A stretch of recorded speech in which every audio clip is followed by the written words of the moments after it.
Hello guys, welcome back to my channel. It's me Krishna. ഇന്ന് നമ്മൾ വന്നിരിക്കുന്നത് ഒരു കിഡിലൻ അഫ്ഗാനി ചിക്കൻ റെസിപ്പി ആയിട്ടാണ് കേട്ടോ. അപ്പോൾ എന്തൊക്കെ വേണമെന്ന് കണ്ടാലോ. അപ്പോൾ നമ്മൾ ഇവിടെ 1 kg ചിക്കനാണ് എടുത്തിട്ടുള്ളത്. ഇത് ചിക്കൻ തൈസാണ് നമ്മൾ എടുത്തിട്ടുള്ളത് കേട്ടോ. പിന്നെ നമുക്ക് ആവശ്യമുള്ളത് കൊറിയാണ്ടർ ലീവ്സും മിൻറ്റ് ലീവ്സും ആണ് കേട്ടോ. അതും നമ്മൾ കുറച്ച് വെച്ച് എടുത്തിട്ടുണ്ട്. നെക്സ്റ്റ് നമ്മൾ കാഷ്യൂനട്ടാണ് എടുത്തിട്ടുള്ളത്. കാഷ്യൂനട്ട് ഒരു 30 ഗ്രാംസോളം കാഷ്യൂനട്ടാണ് എടുത്തിട്ടുള്ളത്. ഇത് നമ്മൾ ചൂടുവെള്ളത്തിലൊന്ന് കുതിർത്തി എടുത്തതാണ് കേട്ടോ. നമുക്ക് അരച്ചെടുക്കാൻ എളുപ്പത്തിന് കുതിർത്തിയതാണ്. കുതിർത്താതെയും കുഴപ്പമൊന്നും ഉണ്ടാവില്ല, പക്ഷെ നല്ലതായിരിക്കും കുതിർത്തി കഴിഞ്ഞാൽ കേട്ടോ. അതിനുശേഷം നമ്മളൊരു കുഞ്ഞു കഷ്ണം ഇഞ്ചി, ഒരു ചെറിയ സവാള, അതുപോലെ ഒരു 5-6 വെളുത്തുള്ളിയും 5-6 പച്ചമുളകുമാണ് നമ്മളിവിടെ എടുത്തിട്ടുള്ളത്. അതിനുശേഷം നമ്മളിതെല്ലാം കൂടെ ഇട്ടിട്ട് നമ്മളൊന്ന് അരച്ചെടുക്കാൻ വേണ്ടി പോവാണ് കേട്ടോ. അപ്പോൾ നമ്മൾ മിക്സിയുടെ ജാറിലേക്ക് മല്ലിയിലയും പുതിനയിലയും അതുപോലെ നമ്മുടെ സവാള, പച്ചമുളക്, ഇഞ്ചി, വെളുത്തുള്ളി അതെല്ലാം ചേർത്ത് കൊടുക്കുന്നുണ്ട്. അതിനുശേഷം ഒരു നാരങ്ങ, ഒരു പകുതി നാരങ്ങ നമ്മൾ പിഴിഞ്ഞൊഴിക്കുന്നുണ്ട് കേട്ടോ. നെക്സ്റ്റ് നമ്മൾ കാഷ്യൂനട്ട് ഇട്ട് കൊടുക്കുന്നുണ്ട്. അതിനുശേഷം ഒരു 1.5 ടേബിൾ സ്പൂണോളം യോഗേർട്ടാണ് ഇട്ട് കൊടുക്കുന്നത്. പിന്നെ കുറച്ച് ഫ്രഷ് ക്രീം ചേർത്ത് കൊടുക്കുന്നുണ്ട്.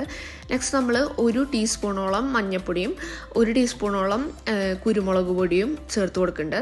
പിന്നെ 1 ടീസ്പൂണോളം മസാലപ്പൊടിയും കൂടെ ചേർത്ത് കൊടുക്കുന്നുണ്ട് കേട്ടോ. നന്നായിട്ടൊന്ന് അരച്ച് നല്ല പേസ്റ്റ് രൂപത്തിൽ നമ്മൾ അരച്ചെടുത്തിട്ടുണ്ട്.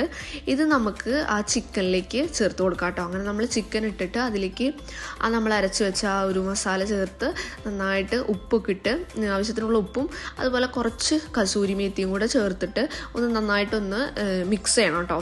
നന്നായിട്ടൊന്ന് യോജിപ്പിച്ചതിന് ശേഷം നമുക്കതൊന്ന് റെസ്റ്റ് ചെയ്യാൻ വേണ്ടി വെക്കണം. അങ്ങനെ നമ്മളതെല്ലാം നന്നായിട്ട് മിക്സ് ചെയ്തിട്ടുണ്ട്. നമുക്കതൊന്ന് മാറ്റി വയ്ക്കാം. ഒരു 30 മിനിറ്റോളം നമ്മളത് റെസ്റ്റ് ചെയ്യാനായിട്ട് മാറ്റി വയ്ക്കണം കേട്ടോ.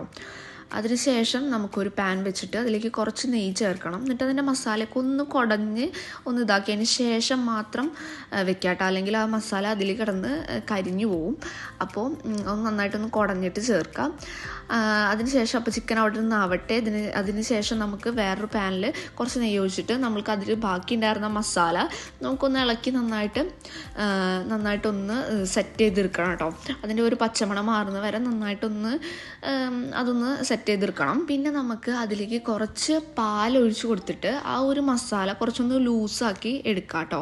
അപ്പോൾ നമ്മൾ കുറച്ച് പാലാണ് ചേർത്ത് കൊടുക്കുന്നത്. നിങ്ങൾക്ക് ആവശ്യത്തിന് അത് എത്രത്തോളം ലൂസാക്കണം എന്ന് ആണോ തോന്നുന്നത് അത്രത്തോളം നമുക്ക് അതിലേക്ക് മിൽക്ക് ചേർത്ത് കൊടുക്കാം. അപ്പോൾ നന്നായിട്ടൊന്ന് സെറ്റ് ചെയ്ത് ഇങ്ങനെ പൊട്ടി തിള വരുമ്പോൾ നമുക്കിതിലേക്ക് ചിക്കൻ ചേർത്ത് കൊടുക്കാം കേട്ടോ.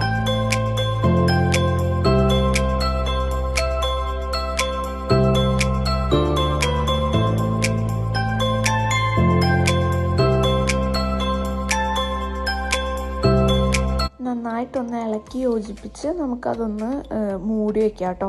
ഒരു 5-10 മിനിറ്റോളം നമുക്ക് ലോ ഫ്ലെയിമിൽ അതൊന്ന് മൂടി വയ്ക്കാം. അതിന് ശേഷം അതിലേക്ക് കുറച്ച് ഫ്രഷ് ക്രീം ചേർത്ത് കൊടുക്കാം. അതും നന്നായി ഒന്ന് ഇളക്കി യോജിപ്പിച്ച് ഒരു കുറച്ച് നേരം മൂടി വെച്ചതിന് ശേഷം നമുക്കതൊന്നും കൂടെ തുറന്നിട്ട് അതിൻ്റെ മുകളിൽ കുറച്ച് മസാലപ്പൊടിയും കൂടെ ഒന്ന് വെതറി കൊടുക്കാം കേട്ടോ. എന്നിട്ട് അതൊന്ന് നന്നായിട്ടൊന്ന് ഇളക്കി യോജിപ്പിച്ച് എടുക്കാം. അങ്ങനെ നമ്മുടെ അഫ്ഗാനി ചിക്കൻ ഇവിടെ റെഡി ആയിക്കാണ് ഗൈസ്. പിന്നെ നമുക്ക് കുറച്ച് ഡെക്കറേഷന് അതിൻ്റെ മുകളിൽ കുറച്ച് ഫ്രഷ് ക്രീമും അതുപോലെ കുറച്ച് കസൂരി മേത്തിയും കൂടി ഇട്ടിട്ട് നമുക്കതൊന്ന് ഫിനിഷ് ചെയ്യാം കേട്ടോ. അപ്പോൾ നല്ല അടിപൊളി റെസിപ്പിയാണ്. അപ്പോൾ ഇതുവരെ ട്രൈ ചെയ്ത് നോക്കാത്തവരൊക്കെ ട്രൈ ചെയ്ത് നോക്ക് കേട്ടോ. അപ്പോൾ എൻ്റെ വീഡിയോ ആദ്യമായിട്ട് കാണുന്നവരാണെങ്കിൽ സബ്സ്ക്രൈബ് ചെയ്ത് സപ്പോർട്ട് ചെയ്യുക. അപ്പോൾ ഇതുപോലുള്ള കുഞ്ഞു വീഡിയോ ഒക്കെ ആയിട്ട് ഞാൻ വീണ്ടും വരുന്നതായിരിക്കും. അപ്പോൾ അടുത്തൊരു വീഡിയോയിൽ കാണുന്നവരേക്കും ബൈ.